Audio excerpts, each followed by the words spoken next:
So Scott Thompson started out with one particular business model, and he converted. He made adjustments. His model when he first came to PRMG was, hey, look, I'm going to generate the leads, because I know how to do that, and I'm going to flip them over to my young proteges, and they're going to convert those leads, and I'm going to make X, and it's all going to be wonderful. So tell me about that experience. Well, I was a non-producing branch manager for a long time, and came on board, and I've always been good at converting leads, and so I was passing on to younger loan officers so they could trade with real estate partners and get deals back. Well, it just didn't work out because most young loan officers are kind of dipshits. So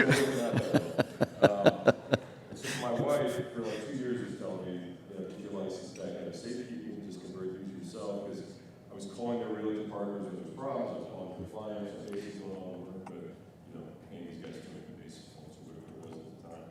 So after 2 short years of hearing my wife tell me this over and over, I finally decided to take her advice. And a little over 2 years ago, I got my license as safekeeping, and it's been pretty good since then. So the reason why you call them dipshits, and Julian probably has a different opinion than that, because I know, but that's okay. But I'm going to be a little bit hard on you on that particular point. Were they dipshits, or did you just not have the passion? Did you lose that passion to train them and teach them how to be a junior Scott? No, they're just greedy dipshits at one time. Okay.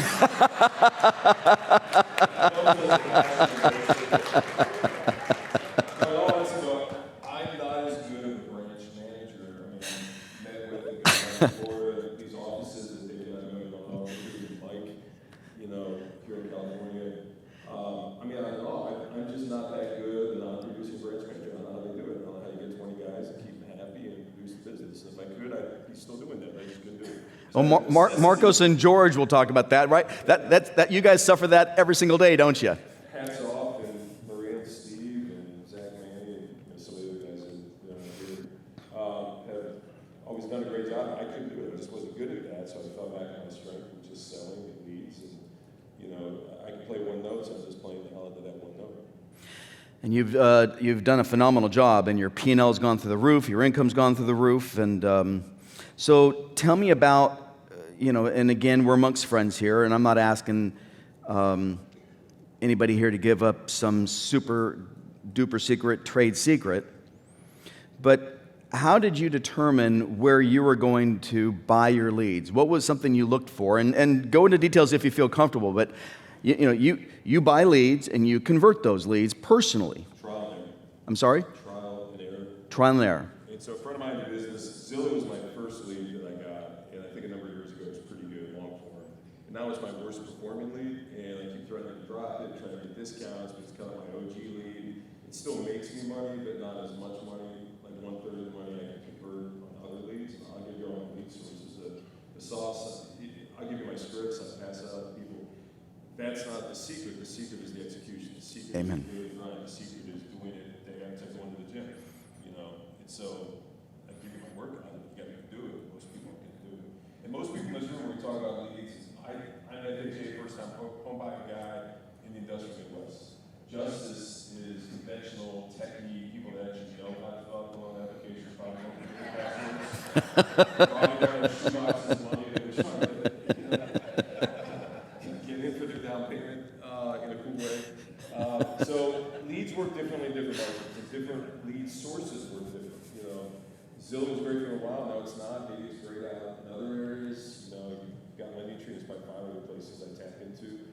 And so, I think maybe different geographies, maybe the ad spend different, maybe your business is set up different. So it's kind of trial and error. Just don't be afraid to spend the money. That's the biggest thing. It's like everybody's made more money than they've ever made. So just go spend a few thousand and see what happens. Okay, well, now you just said something very key. Spend a few thousand. So without... Well, okay, so here's my thing.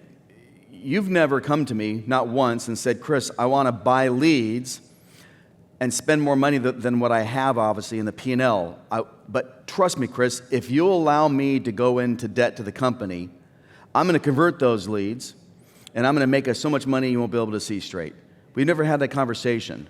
You only spent the money that you earned, and you spent a percentage of that money on leads. So talk about the management. How did you decide how much you could invest in a lead? Well, you start small, get $2,500. You're not going to get anything in 90 days. So maybe in 120 days you start having some closes. So it's a business. So people here, some of you think you're in business, some of you think you have a job. If you have a job, don't buy leads. If you're running a business and you're self-employed, and you think that way, then you'll work at it. Maybe. If you have an idea, if you don't buy leads either. I love that. That's a great statement. And it's also, I've heard long ago, and I want to underscore a point that he made. He is willing to give you his lead sources. He's willing to give you his scripts. And I've heard this said from other public speakers that I have attended their conferences and their classes and their pep talks. And they say the reason why we're willing to give you our secrets to an audience such as this is because, quoting them, they know that 90% of the people in this room won't take any action beyond 60 days. They'll get all full of piss and vinegar. They'll go out there and I'm going to conquer the world. I'm going to go out and I'm going to do X, Y, Z. And then they quickly sputter out because it's hard. The daily grind is called the daily grind because it's hard. And most people give up. We're seeing demonstrations in this room of people who embrace it, and I will humbly submit to you for the right reasons because they understand their why and they understand that they are serving a greater good. Julian, and come back to you, Scott, but Julian, tell us about your business model. You have you have a lot of I was going to say you have a lot of dipshits, and I've given you a hard time about some of the yeah. So Julian is one of those people, again, as we joked behind closed doors, that we say, Julian, why do you have a DBLO? Why do you have this person on DBLOs? And then I give Ryan, where's Ryan Goldsmith? I give Ryan Goldsmith the ration of shit. Ryan, why does Julian have these DBLOs? But overall, obviously, it works. Now, I will tell you as your director, I wish that you would bring them up more quickly, but talk about your business model. So I also buy a lot of leads, but we sort of pivot them. So we don't just look at the lead and say, well, how are we going to be able to convert that lead into a purchase?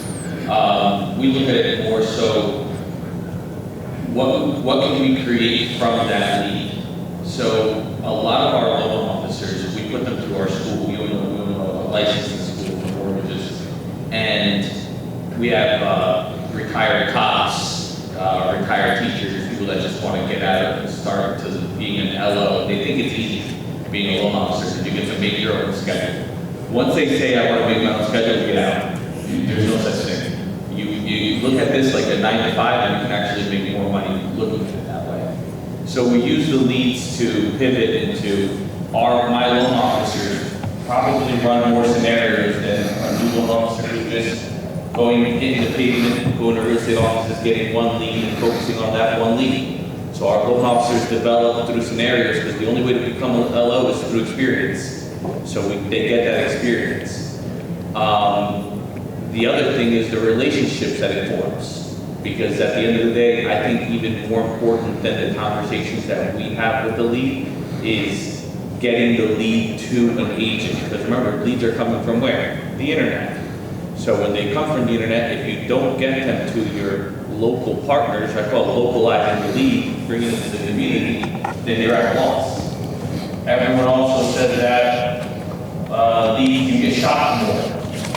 You actually get shot less when you convert them to your agent. Because again, you're getting, in New Jersey we have attorneys and agents, so we have to make sure that as the lead generators, we're the quarterbacks of who that lead uses. And since we quarterback that, our pricing, they never complain because as soon as they say anything about the rate, I don't need to know them and tell them how great I am. I'm not my own cheerleader. The agent is my cheerleader. So they have to, I go back to the agent and say, this guy shot, the agent goes, I'll handle it. So, we pivot because that's how I do the leads. So I don't just look at what's my conversion rate is, that loan officer that pulled that lead, that pulled that credit, what scenario did they come up with?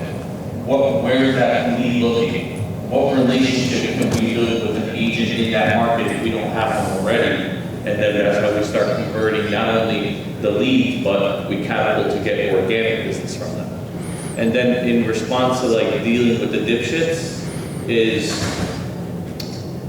Abdel, he's our sales manager in the office, phenomenal at sales. So we said, well, we need to really dumb down what we do. So we literally sat down and it's like a chess game where we created templates for every single move. And we give a toolbox to the dipshit and say, use these templates whenever you need to get an offer out. This is the template you use. Whenever you're going to communicate with a realtor, this is the template you use. That way they're never recreating the wheel. I love. Just so you know, this is being recorded.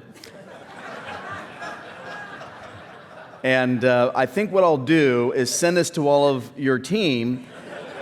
And here's why. Nobody in your team wants to be known as that dipshit, so they'll all say, well, that's not me, and they'll take action steps to avoid being known as the dipshit. Actually, that's something we should talk about.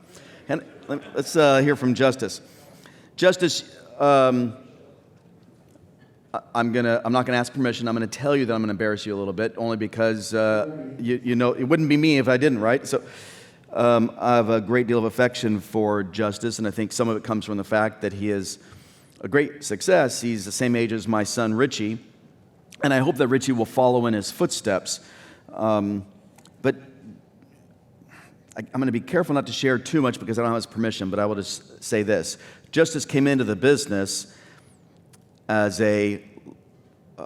basically, I think a loan officer assistant, correct? You came in as an assistant, not knowing a whole lot about the business, but somebody saw something in him that they appreciated. Hard work, most likely, respectability, and humility. He performed well, like myself. You married above your pay grade, and you found yourself married with a child, and you're like, I need to make more money. And he looked at some of the dipshits that were making a ton of money as loan officers and said, if that person can do it, I can certainly do it. And he did. And that's a kind of synopsis, right? That's pretty close. He said, if that guy can do it, I can do it. So he became a licensed loan officer and started busting his tail. And I will say, you did get stolen from us for a short while.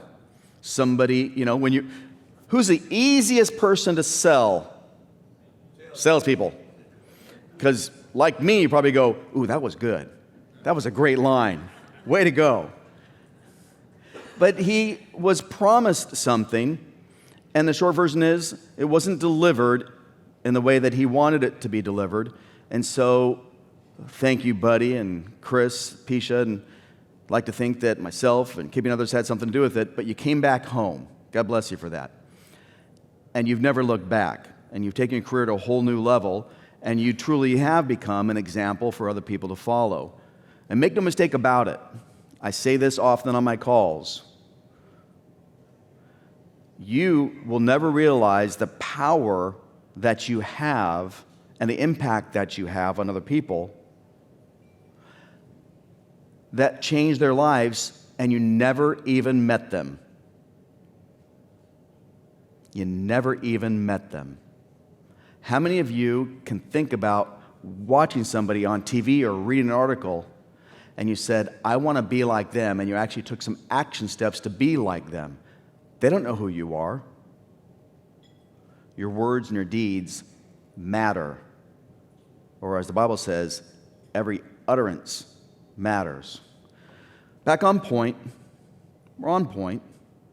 Justice, tell us how you run your business, where you are today, and we'll talk a little bit about where you want to go, because I do want to see you 10x. But talk about your business model.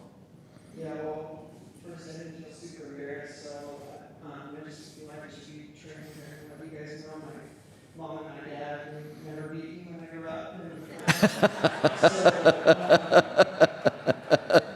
I'm not super qualified to talk up here, but I'll try. Shut up there. a little bit about my business. So when I came back to PRMG as a branch manager, I haven't really thought about recruiting other loan officers, and it didn't take very long that I realized that wasn't going to be my best first move. I realized the fastest way for me to grow my business was to go direct to consumer and really leverage everything as a producing branch manager. So essentially that's how I set it up. I'm a rainmaker and I have, other loan partners and processor, and we can have an operations manager. So our sales process, how it works, I would say 80 to 90% currently up to this point, which hopefully the next 60 days will change. I will talk with every lead when it comes in, and I'll complete like an intake call, request the application, have them fill that out, and then I have our loan partners really take that all the way through the rest of the process, and then I'll oversee it. So that's kind of how our business works. So you went through that quickly, but this was not something that you developed quickly. This is something, again, a little bit of studying the business and some trial and error. Let's slow it down and repeat a little bit, if that's okay. Cool. You source a lead. Tell me a couple different places where you source your leads from, because a lot of it has to do with your past clients and you just grinding. Because I don't want anybody to think that anything is easy, because it's not. You've busted your ass and spent a lot of waking hours away from home to get to where you are. So let's wind back to that part. How did you initially source your leads? One of the beliefs that I've had is you need multiple strings and legs in your business. So I would say it's been very consistent over the last few years, from past clients, current clients, real estate agents, other professionals, and then online lead generation for direct to consumer. So it's not one. If you go all in on one, I feel like you've missed it. You need all of them. So I think I've started there. And by the way, just as a quick sidebar, I loved the fact that when you and I talked before one time, when you had to kick it into high gear, you had nothing. And the very first things you did, even though you didn't know the business maybe as well as I did, you didn't care. You went out there and asked for the business because of, I would almost say, desperation, like I was 33 years ago. You had no choice. No choice, obviously, will compel you to do some great things, will it not? Absolutely. When I had first started, so really just got licensed, my wife was pregnant, and it was like, hey, we're going to make this work. Nothing makes you more excited to get out of bed being 100% commissioned, and your wife is, going to go work or not work from home, go be at home, and realizing that you're the only income source and you don't have any deals in the pipeline. So the grind was anywhere from 20 to 30 contacts a day, which was anywhere from 50 to 70 phone calls a day, all the way maximized up to what was called a bold 100. So 100 contacts in a day. So 800 phone calls is what it took in a day to make the amount of contacts that I had committed to. So when you take that level of action and repetition, making 20 contacts a day, 50 to 70 phone calls a day is easy. And so the reason why this is so important for me to underscore is because we talk about buying leads and we talk about, I got these 10 leads and converted 2 or 3 of them. That's not how most of us start. He needed to grind harder than 99% of the people in the industry are willing to grind in order to create that momentum and create that revenue to be able to afford to acquire leads. But in the beginning, like me, you had no money. And so the only option you had was asking for the business and figuring somebody's going to take pity on you and give you the business. And they did, didn't they? Yeah. I'm very proud of you for that. That's huge. And I'm hoping somebody in this room, again, it's just one, right? So if one person in this room says, you know what, if Justice can do that, I can too. I can make those 800 calls, because you will be successful if you do that. So now, fast forward, you wanted to develop a team within your office because you are the branch manager, but you're also the loan officer, and your team helps you move that loan, that opportunity through the pipeline. So step number 1 is what? Step number one currently is the intake call. So we get an introduction from a real estate agent, the lead comes in online, or we're getting a referral from a past client. That's where I jump all over that to make contact with the lead, to either book a call, via phone, sending a text or an email. It's literally all sources. I heard you bring up earlier on, like with a real estate agent saying, hey, I have this lead that you should call, it's a referral, you should call them to get pre-approved. Well, communication and how it is that I've handled that is you call the lead, then you text the lead, then you text the agent, and then you call the agent, and it's hit them from every single avenue until, like, I'm going to make sure that you know that I'm trying to get a hold of you, and there's not going to be a question if I was making the effort anyway. Did you hear, though, the very first step is him? Play to your strengths, hire your weaknesses. You make the most money when you're selling. If you're a non-producing branch manager, you make the most money when you're recruiting and face-to-face with a new loan officer opportunity, as well as serving your existing team. But you obviously sell, and then after you've sold, you've built that rapport, you did what literally nobody else in that office can do better than you. That's your highest and best use. Would you agree? I'd say so. Step number two. Step number two, so it's gaining the borrower's commitment on that intake call. I use Blend. Shout out Blend. Hey, Alex, there you go. You just got a shout out. Now, what? And sincerely, because Blend is now dominating our space here at PRMG for sure. When you switched to Blend, what were the pros? What were the cons? And why do you stick with it? I find I don't know, I don't really think of the cons too much, only I just find that the borrowers use it better, and it preps my loan partners with more documentation and more information in the file.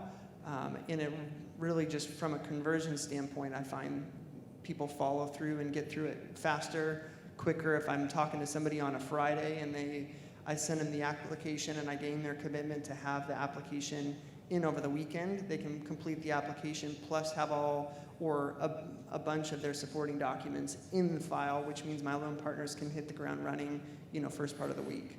So would you say that it's reduced some of the back and forth calls that you used to have to make? Absolutely. And so that saves you time, which then you can use that time to go out and get more business or spend it with your wife and children. Absolutely. Excellent. So they come into through Blend, that's step two. So did you finish on step two? So step two, the borrower fills out the application. Step three is where I trigger everything in our system to send it out and assign it to one of our loan partners.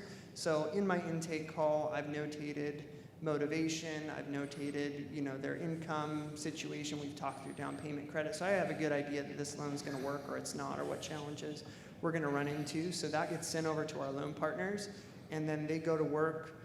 They have a process that they follow regarding reviewing the application, pulling credit, calling the borrower to introduce themselves, setting up a text thread, making contact with the agent to let them know that they're the point of contact moving forward. So there's a whole process that they follow to move through the pre-approval stage, and then essentially then they just run that leg of the race to get them pre-approved, communicate with the agents, get verifications of employment, anything that we need to make sure that our pre-approval is dialed. And then they'll trigger out set emails. We do mortgage coach for all of our purchase pre-approvals. Are you still on step three, or are you gone to step four? Step 3, 4, Okay. somewhere in there. So 3 and 4. It's a process. Hold on. Adam, go ahead. What system are you using to be able to delegate these tasks?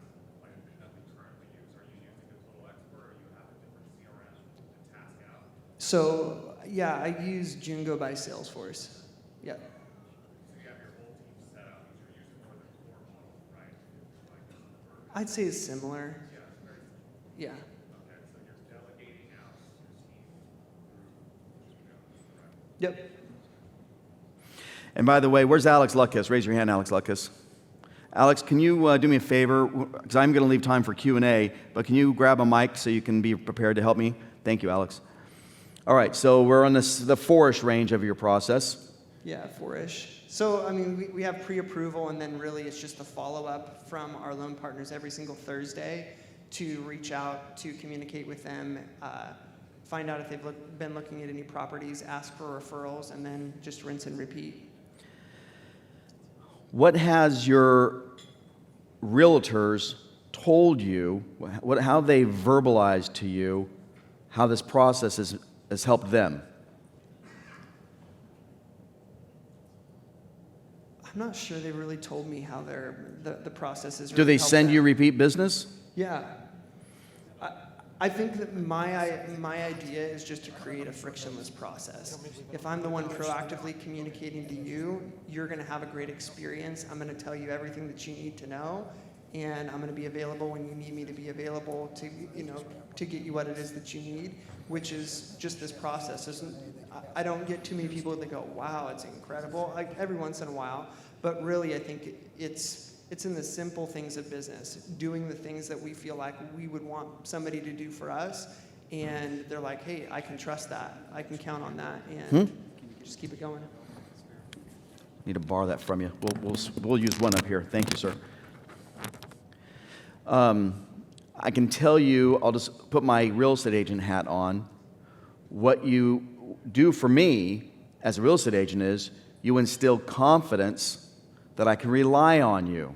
Absolutely. I can refer my client, I can refer John White, my borrower, to you, my buyer. I can refer my buyer, which becomes your borrower. I can refer them to you with full confidence that they're going to have a great experience. Why is that, Julian, why is that so important to me as a real estate agent that you create a great experience for my buyer?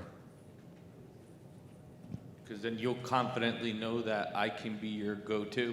What does that do for me? It frees you up, gives you more time, And what else does it do for me?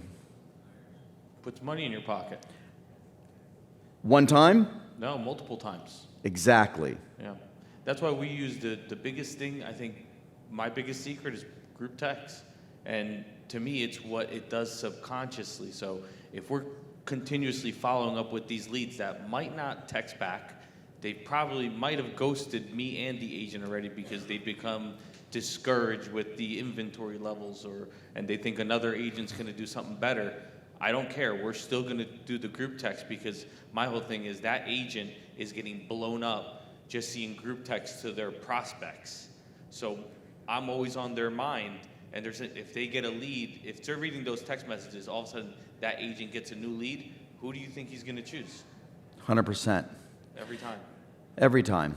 And so Walt Disney said people will spend money when and where they feel good. People will spend money when and where they feel good. Our job, and what you're hearing up here is what these gentlemen are doing, is making the borrower feel good, which makes me as a real estate agent feel great.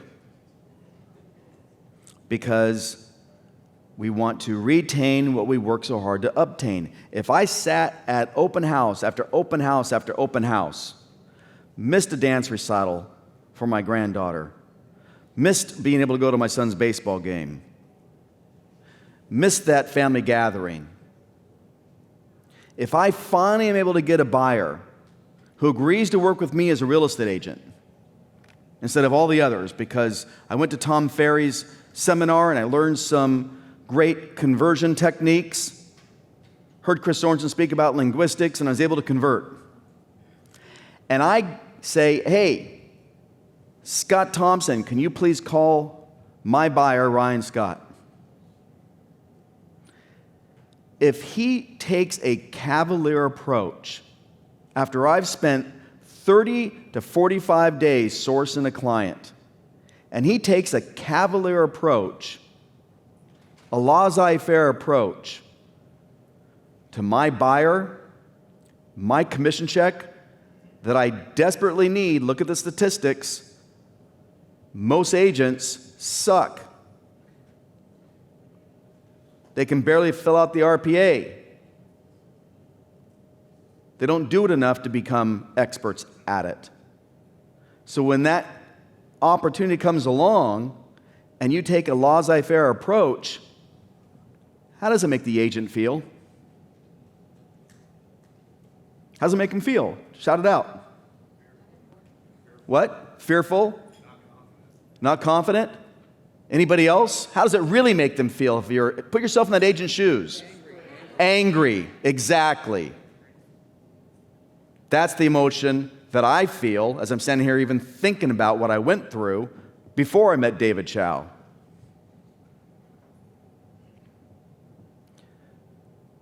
Are you guilty? Don't raise your hand.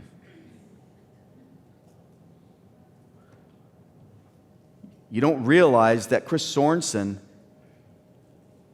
was missing his Broadway charge card payment. Anybody remember Broadway? Chris Sorensen couldn't pay his fair share of the rent. Chris Sorensen was flat broke. And when that agent had a cavalier approach, he was lucky I wasn't in the same room.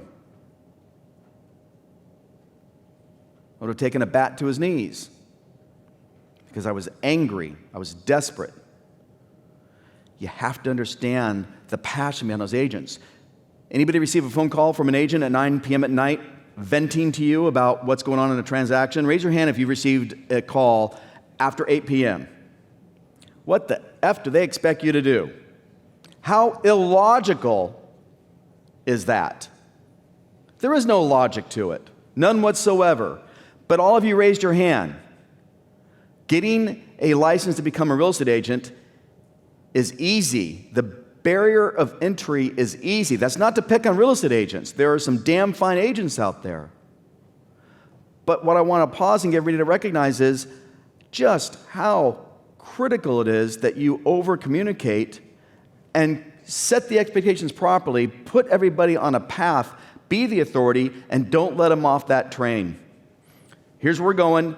Here's a set of tracks. Here, just hang on for the ride.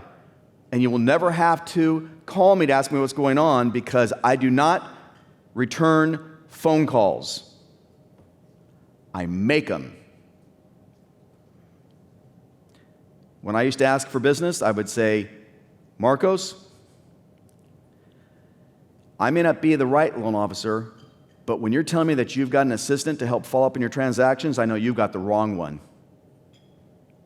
If you're having to follow up with your loan officer and or their processor, I may not be the right loan officer, but you definitely have to reevaluate what you're doing. You've got the wrong one.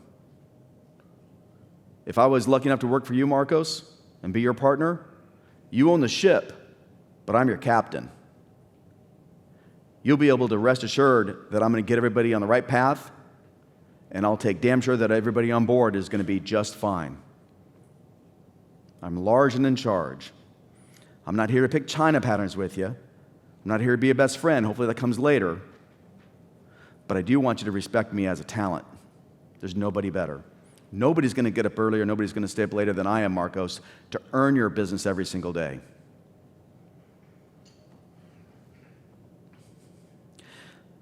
Scott,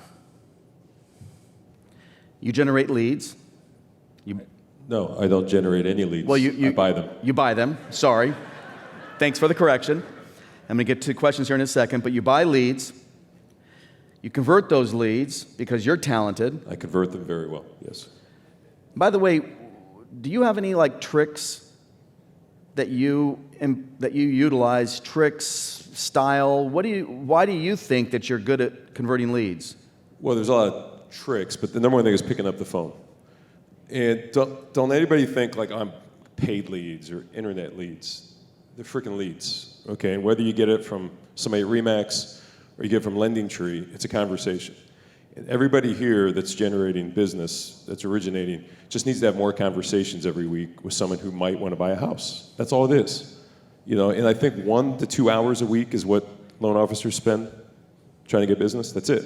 The rest of the time you're working in your business instead of on your business. So it just gives you an easy way to have more conversations every week with someone who might want to buy a house. And that's all these guys do. He's just talking to more people. Justice is talking to more people than me, probably, than anybody in this room. He's just having more conversations. I'm having more conversations than 99% of loan officers. And so, give me just an example of something. Is there anything that you say that you catch yourself saying on a regular basis in this first conversation? I never talk about the loan. Don't talk about the loan. Someone had a thing like, how do you get around rate? Don't talk about it. Just change the subject. It's so hard about that. I love it. Now, I'm FHA first-time homebuyer guy. So in Seattle, you probably have some nerd that wants to talk about the rate.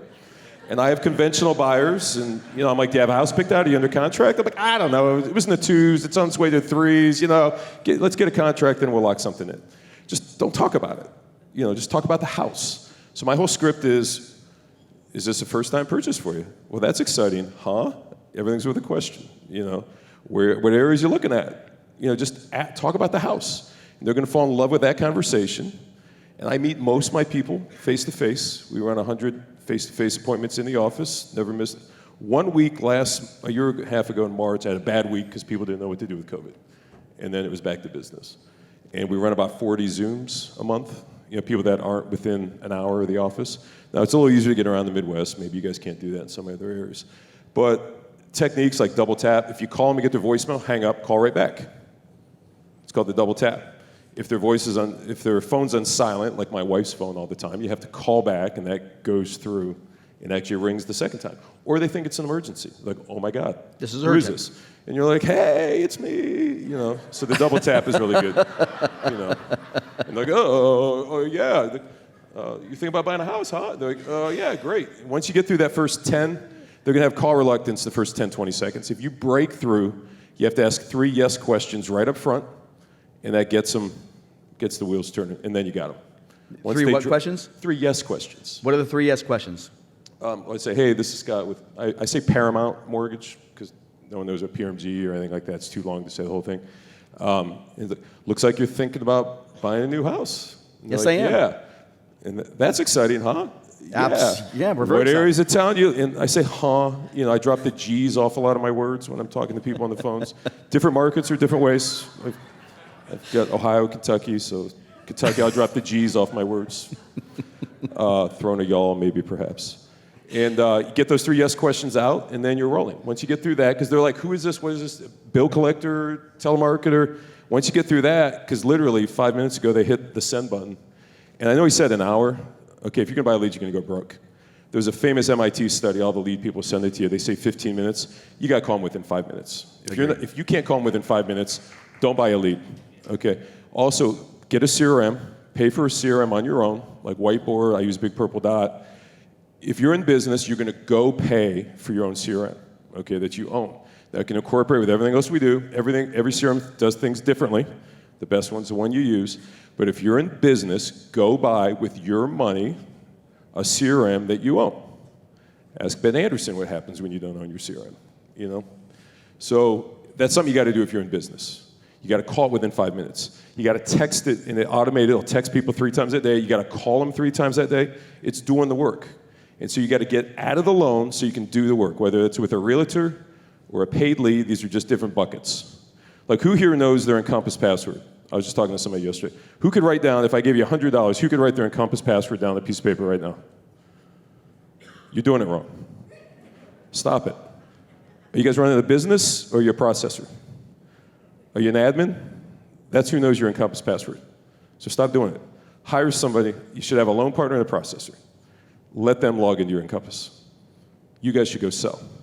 Call leads when they come in. Call your realtors. You just need more conversations every week. And if you're pulling credit, if you're updating the 1003, what's wrong with you people? It's like, you can't sell. It costs you money. If you make $300 an hour, $500 an hour, now Justice made fucking $500, $600 an hour last year. Levine probably makes $2,000 an hour. I don't know. How many quarterbacks for the Dolphins do you make more money than?